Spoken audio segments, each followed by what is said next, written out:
Good morning students. जैसा कि आपको पता है कि लास्ट के कुछ वीडियोस में हम लोगों ने काफ़ी सारे चैप्टर्स के बारे में डिस्कस कर लिया था। आज हम लोग डिस्कस करने वाले हैं ट्रिग्नोमेट्री रेशियोज, उसके एंगल के बारे में। यानी कहने का मतलब ये है कि ट्रिग्नोमेट्री होता क्या है और रेशियोज़ क्या होता है, उसका एंगल्स क्या होता है, तो इन सब के बारे में हम लोग डिस्कस करने वाले हैं। जैसा कि आप लोग देख रहे हैं, आप एक चीज़ ध्यान रखें, जब भी आप क्वेश्चन ट्रिग्नोमेट्री की बात करते हैं तो आपका ट्रिग्नोमेट्री बेसिकली होता है क्या है। ट्रिग्नोमेट्री कहने का मतलब आप जैसे जैसे डिफरेंशिएट कर पा रहे हो, ट्रिग्नोमेट्री मतलब होता है ट्रिग्नोमेट्री। ठीक है, ट्रिग्नोमेट्री का मतलब क्या होता है कि आप एक ट्रायंगल के ऊपर, एक राइट एंगल ट्रायंगल के तीनों एंगल के ऊपर डिस्कशन कर रहे हो और उसी एंगल के बेस पर आप अलग अलग रेशियोज़ को फाइंड आउट कर रहे हो, तो वो क्या होता है, आपका ट्रिग्नोमेट्री रेशियो होता है। अब जैसे आप जब भी क्वेश्चन सॉल्व कर रहे हो ऑन ट्रिग्नोमेट्री, तो आपको ध्यान रखना है कि ट्रिग्नोमेट्री जो होती है वो आपके राइट एंगल ट्रायंगल में बेस करती है। जैसे कि आप लोग देख पा रहे हैं कि आप मैंने एक राइट एंगल ट्रायंगल शो कर रखा है ABC। उसमें आप लोग देख पा रहे हैं कि मैंने यहाँ पर आपको दो एंगल शो कर रखा है, जिसमें आपका A पर 90 है। आप देख पा रहे हैं कि आपका जो ए पर है वो एंगल कितना है, 90 है। और 90 के सामने वाला जो होता है ना, हमेशा क्या होता है, आपका हाइपोटेनस होता है। और आप देख रहे हैं कि बी पॉइंट है, मैंने यहाँ पर आपका एक एक्विट एंगल शो कर रखा है। ठीक है, क्योंकि आप जानते हैं कि आपका जो ट्राइंगल होता है उसके तीनों एंगल का सम कितना होता है, 180 होता है। अगर ये 90 तो बाकी दो का सम कितना होगा, 90 होगा। यानी कहने का मतलब दोनों एंगल जो होंगे वो कैसे होंगे, एक्विट एंगल की फॉर्म में होंगे।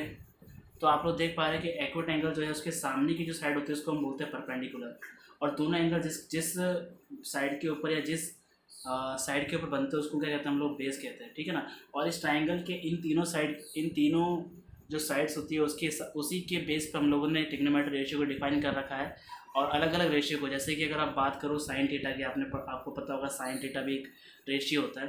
तो जो साइन थीटा यानी कहने का मतलब कि अगर मेरा एंगल बी पर है तो जो साइन थीटा वो है वो क्या होगा, आपका परपेंडिकुलर बाय हाइपोटेनियस, यानी परपेंडिकुलर अपॉन हाइपोटेनियस क्या होगा, आपका रेशियो होगा साइन थीटा के लिए।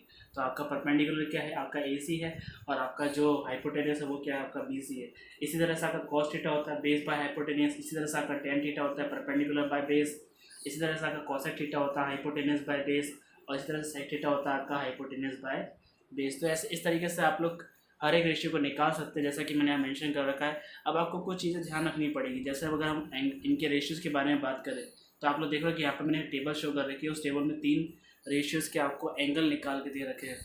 अब आपको ये सिंपल से वैल्यू पता होनी चाहिए, क्योंकि ज़्यादा कोई हार्ड एंड फास्ट रूल नहीं है इनको लर्न करने का। सिंपली आप इसको लर्न कर सकते हैं। जैसे कि साइन 0 की वैल्यू 0 होती है, साइन 30 की 1/2 होती है, साइन 45 की 1/√2 होती है, साइन 60 की √3/2 होती है, और साइन 90 की 1 होती है। अगर आप लोग चाहते हैं कि ये किस तरह से वैल्यू निकली तो मैं आपको इसका भी जो तरीका है वो आने वाले कुछ वीडियोस में सिखा दूंगा। लेकिन अभी इंपॉर्टेंट है कि आपको ये एंगल्स पता होने चाहिए। अब मैंने यहाँ पे 3 ही क्यों निकाले, जब आप एक बार साइन का निकाल देंगे तो आपको ये वैल्यू रिपीट करनी है कॉस के लिए उल्टे से। जैसे ये 1 आ गया, ये √3/2 आ गया, ये 1/√2 आ गया, ये 1/2 और आ गया, आपको ये 0 का ऐसा कैसा कॉपी हो गया। और आपका जो टेन थीटा होता है वो टेन थीटा होता है आपका साइन बाय कॉस होता है।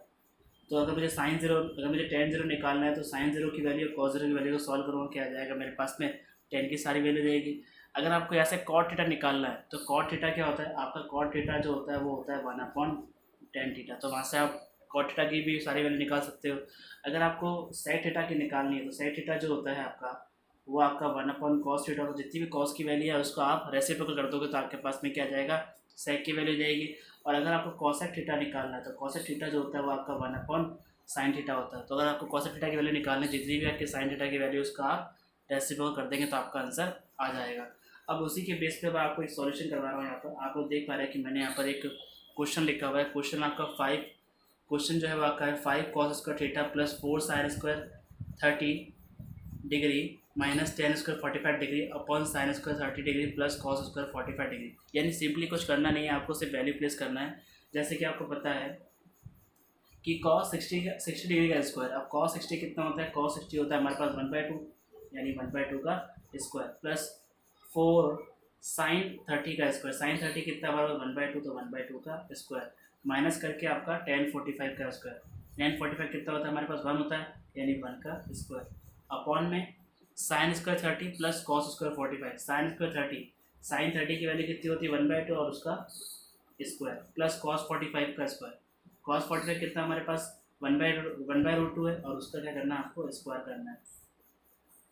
सिंपली आप इसके स्क्वायर को एक्सपेंड करेंगे, आप लोग देख पा रहे हैं। आई थिंक यहाँ पर समझ में आ रहा होगा आप लोगों को।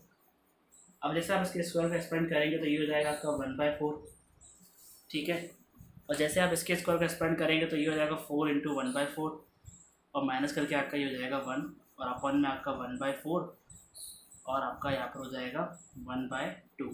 तो आई होप आपको यहाँ तक समझ में आ गया होगा, कोई दिक्कत नहीं होगी आपको। अगर सिंपली आपको ये क्वेश्चन सॉल्व करना है और आगे, तो आप कैसे सॉल्व करेंगे? देखिए यहाँ हमारे पास पे क्या आया था, 5 इंटू 1/4 आया था, क्लियर है। 5 इंटू 1/4 आया था, फिर आपका आया था 4 इंटू 1/4, फिर -1 करके अपॉन में आपका आया था ये 1/4 प्लस 1/2।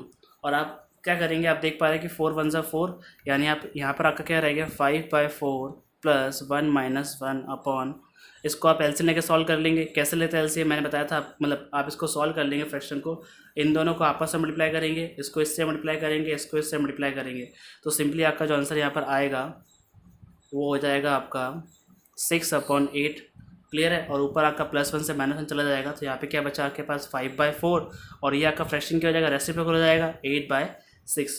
4 1 4, 4 2 8, 2 1 1, 2 3 6, तो यहाँ से कितना है आपके पास में 5/3, ये इसका आंसर आ गया। तो एक और टाइप का क्वेश्चन होता है इसमें, आप लोग देख पा रहे हो, जैसे मैंने इसकी यहाँ मेंशन किया हुआ आप लोगों को। तो एक तरह का क्वेश्चन और होता है इसमें, जो आप लोग देख पा रहे हैं यहाँ पर। क्वेश्चन है आपका 3 tan 2x sin 30 degree cos 45 sin 45 plus 2 sin 90। यहाँ पे आपको क्वेश्चन में ये मेंशन किया हुआ कि find the value of x, आपको x की वैल्यू निकालनी है। तो सिंपली कुछ नहीं करना है, इसका जो राइट हैंड साइड है उसको आपको सॉल्व करना है, और फिर वहाँ से आपको लेफ्ट हैंड साइड से tan x की वैल्यू निकल जाएगी। कैसे करना आप ध्यान दीजिएगा। तो ये आपका tan 2x तो ऐसा कैसा, और sin 30 कितना होता है, sin 30 होता है आपका 1/2, प्लस करके cos 45 कितना होता है आपका 1/√2, प्लस करके sin 45 कितना होता है 1 मल्टीप्लाई बाय sin 45 कितना होता है 1/√2, फिर प्लस करके 2 इंटू sin 90 जो कितना होता है आपका 1 होता है। तो क्लियरली आप लोग देख पा रहे हैं 1/2, और जब आप √2 को √2 से करेंगे तो क्या होगा, इसके ऊपर का जो अंडरूट है वो आपका हट जाएगा। अंडरूट बोले या स्क्वायर रूट बोले एक ही बात है, प्लस करके आपका 2। अब आपको इसको एलसीएम लेकर सॉल्व करेंगे। आप लोग देख पा रहे हैं कि आपका एलसीएम कितना आ रहा है, 2 आ रहा है। तो 1 + 1 + 4, जब आपका एलसीएम 2 आ रहा था, 2 को 2 से डिवाइड किया, 1 से मल्टीप्लाई किया तो 1 ही आएगा। सेम टू सेम यहाँ पर भी, और यहाँ पे जब 1 को आप 2 से डिवाइड करेंगे तो 2 आएगा, 2 को 2 से मल्टीप्लाई करेंगे कितना आएगा 4, तो यहाँ पे कितना आ गया आपका 6/2, क्लियर है। और यहाँ पर आपका √3 tan 2x तो है ही। तो आई होप आपको ये समझ में आ रहा होगा। 2 1 1, 2 3 6, तो आप लोग देख रहे हैं यहाँ पे 3 आ गया। अब मुझे x की वैल्यू निकालनी, तो बाकी सब मुझे बारी बारी से बार ट्रांसफ़र करना पड़ेगा। तो पहले मैंने यहाँ पर √3 को ट्रांसफ़र किया, तो 3/√3 आ गया। अब आपको पता है कि 3 को मैं अंडरूट की फॉर्म, स्क्वायर रूट की फॉर्म में लिखना चाहूँ तो मैं ऐसे लिख सकता हूँ उसको।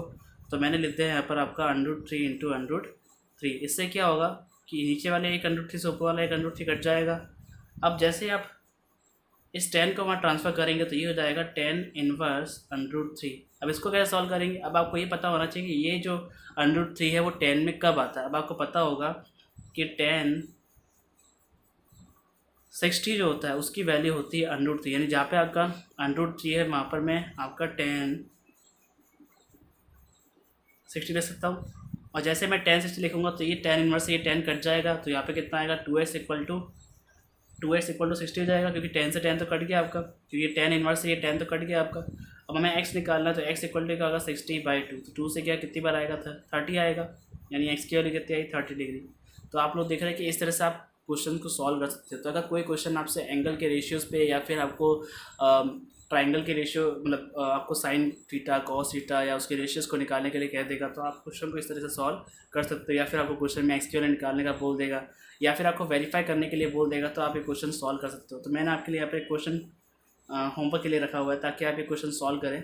कोई भी क्वेश्चन अगर बेस हो इस एंगल के रेशियोज़ पे या फिर इस पे, तो आप इसको इस तरह से सॉल्व कर सकते हो। बस बेसिक चीज़ें आपको पता होनी चाहिए कि रेशियो में साइन क्या होता है, कॉस क्या होता है, टेन क्या होता है, और इनकी वैल्यूज़ क्या होती है रेस्पेक्टिव, आपको पता होनी चाहिए, ताकि आप क्वेश्चन को इजीली सॉल्व कर पाए। और आई होप आपको ये वीडियो पसंद आया होगा, समझ में आया होगा। अगर आपको समझ में आया तो प्लीज़ लाइक करिए, शेयर करिए और सब्सक्राइब करिए। Thank you.